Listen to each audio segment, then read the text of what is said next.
Good morning, everybody, and welcome to our math lesson for this week. I hope everybody has a wonderful Monday morning as we get started with our math lesson. So today we're just going to do some practice with measuring items. So last week we learned what measurement was and what a centimeter was. So if we look at our ruler helps us measure in centimeters. So each space between the 0 and 1 is 1 centimeter. So if we go to 4, that would be, if something was from here to here, that would be 4 centimeters long. So we're going to do a little bit more practice with our measuring, and then we'll be able to move on next week. So you're going to grab your math duotang. In your math duotang, you're going to go to the next page. That page should have a pencil at the top. It says measure the picture. So your job is to take your ruler, remind yourself, you always have to line up the end of whatever you're measuring at the 0. So you'll notice that there's just a gap at the end of the ruler, so you don't measure it from the end of the ruler, you measure it from the end from where the 0 is. So line it up, you measure it, and you tell me how long it is. So the example is the pencil, and it shows it's 12 centimeters long.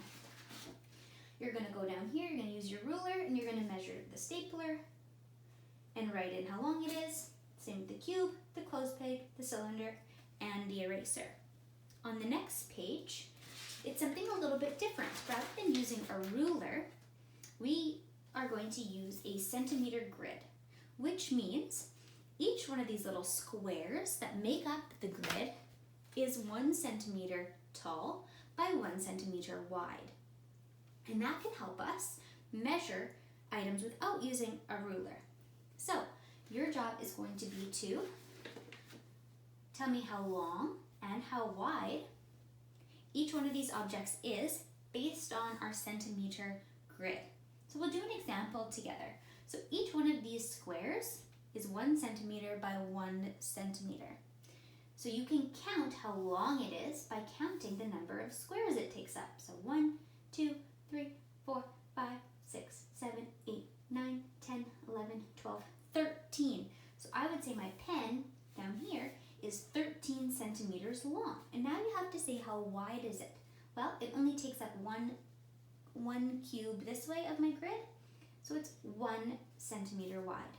You need to do the same for the eraser, the paper clip, and the glue. That is your math task for today. Remembering that centimeters are represented by the cm on our page. It's an abbreviation, a shortened way rather than having to write out centimeter. And it's between each one of these, just like how a number line works when we were using our math and for addition and subtraction. So I hope that you enjoy that, and I'll see you in the next math video. Bye-bye.